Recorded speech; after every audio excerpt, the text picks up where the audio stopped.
দাদু ভাই শোনো, ছোটবেলায় আমি একটা অলৌকিক গাছ দেখেছিলাম। অলৌকিক গাছ? সেটা আবার কেমন দাদু? সেই গাছটা ছিল মায়াবী, তার নিচে যা কিছু রাখতাম তাই সোনা হয়ে যেত। তুমি সত্যি বলছো দাদু? তাহলে ওরকম একটা গাছ আমাদের এখানে লাগালে কেমন হয়?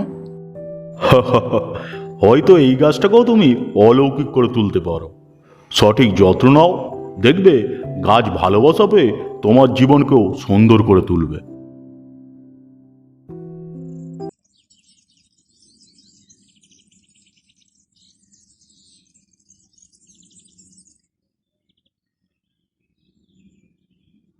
হে গাছ দাদা, যদি তুমি আমাকে সাহায্য করো, আমিও তোমার যত্ন নেব।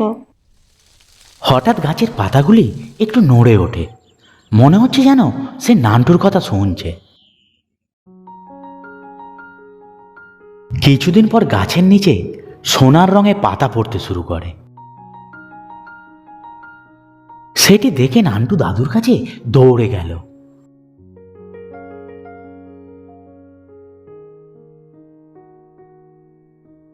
দাদু দাদু, গাছটা সত্যি অলৌকিক হয়ে গেছে। দেখবে চলো, সোনার মতো পাতা পড়ছে।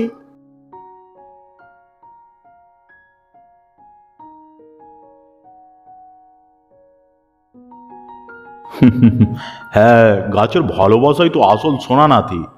তোমার ভালোবাসার ফলেই গাছ তোমাকে এই উপহার দিচ্ছে।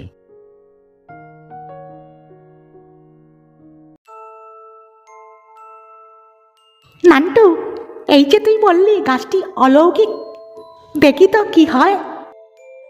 হ্যাঁ, শুনেছি গাছ সোনা দিতে পারে, তবে আমি বিশ্বাস করি না। বিশ্বাস না হলে নিজেই দেখো। তবে গাছের যত্ন নিতে হবে, তবেই সে কিছু তোমায় দেবে।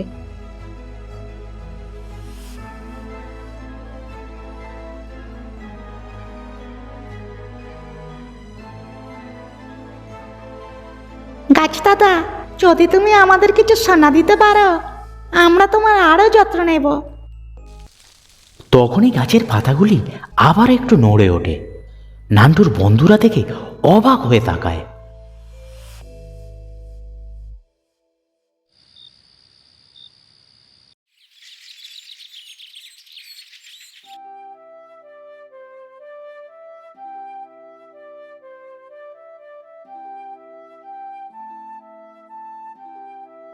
কিছুদিন পর নান্টুর বন্ধুরা গাছের নিচে কিছু পাতা রাখে এবং দেখে পাতাগুলো চকচকে হয়ে সোনার মতো দেখাচ্ছে। সেই দেখে তারা আনন্দে চিৎকার করতে থাকে। ওই দেখ দেখ, সত্যি এটা অলৌকিক গাছ। হ্যাঁ রে, এটা তো সত্যি অবিশ্বাস্য। আমার তো বিশ্বাসই হচ্ছে না। দেখেছো, আমি তো বলেছিলাম। কিন্তু আমাদের এটাকে মন থেকে ভালোবাসতে হবে এবং যত্ন নিতে হবে, শুধু সোনা পাওয়ার জন্য নয়, আমাদের পরিবেশটাকেও ভালো রাখার জন্য।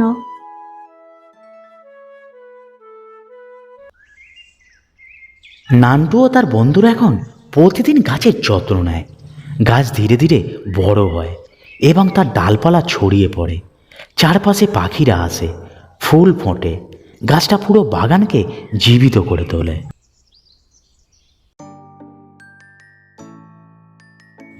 দেখলে ভালোবাসার ছোঁয়ায় গাছটা কত সুন্দর হয়েছে।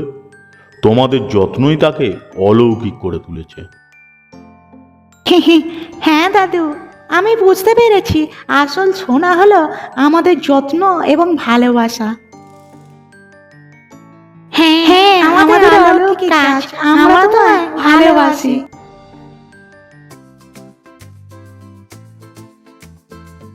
সব বন্ধুরা একসাথে গাছের চারপাশে হাত ধরে ঘুরে বেড়াচ্ছে, আর গাছও যেন পানের উজ্জ্বলতায় জ্বলে ওঠে।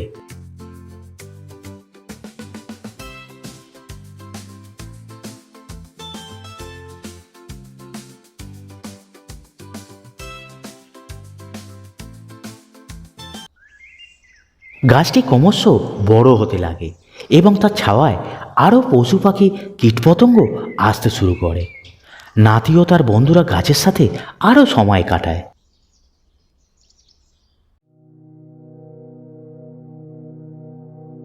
একদিন একটি মেয়ে নতুন গ্রামে এসে তাদের সাথে যোগ দেয়।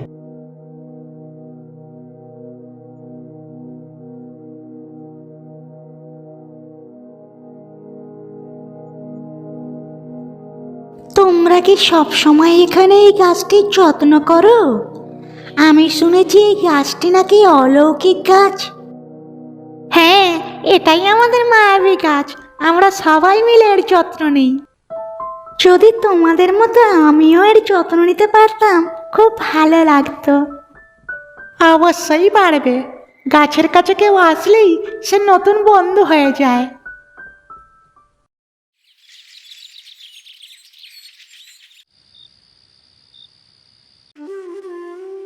গাছের নিচে সবাই একসাথে বসে আছে। নান্টুর দাদু এসে তাদের সাথে যোগ দিলেন।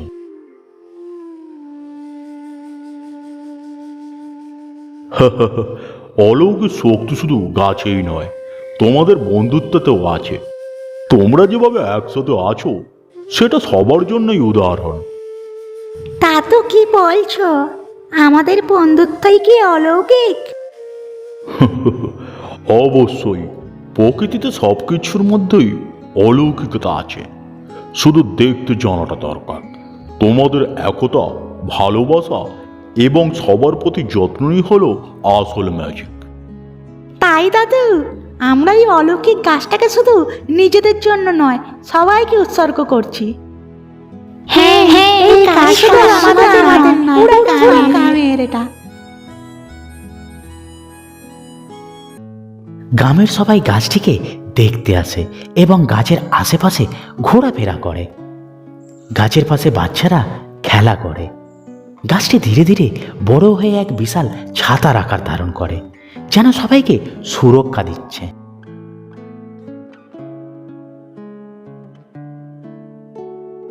এই গাছ শুধু গাছ নয়, এ যেন আমাদের গ্রামের আশীর্বাদ। হ্যাঁ, এর ছায়ায় আমরা সবাই মিলে একসাথে থাকতে পারছি। এই গাছ আমাদের শেখালো যে প্রকৃতিকে ভালোবাসলে প্রকৃতি তার সবটুকু দিয়ে আমাদের রক্ষা করে। সবার মুখে আনন্দের হাসি। গাছের নিচে গ্রামের কয়েকজন মিলে বসে গল্প করছে, একসাথে সময় কাটাচ্ছে। গাছটি যেন আরো উজ্জ্বল, আর যেন সে গ্রামের মনের শক্তি হয়ে উঠেছে।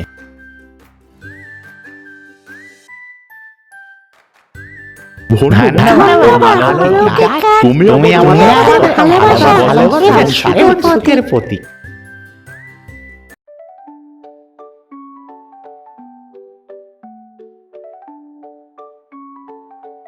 ভালোবাসা, একতা এবং যত্ন প্রকৃতির সাথে আমাদের বন্ধন দৃঢ় করে, আর আমাদের জীবনেও অলৌকিকতা নিয়ে আসে। তাই পরিবেশকে বাঁচানোর জন্যে গাছ বাঁচান, সবাই গাছের যত্ন নিন। ভিডিওটিকে দেখার জন্যে ধন্যবাদ।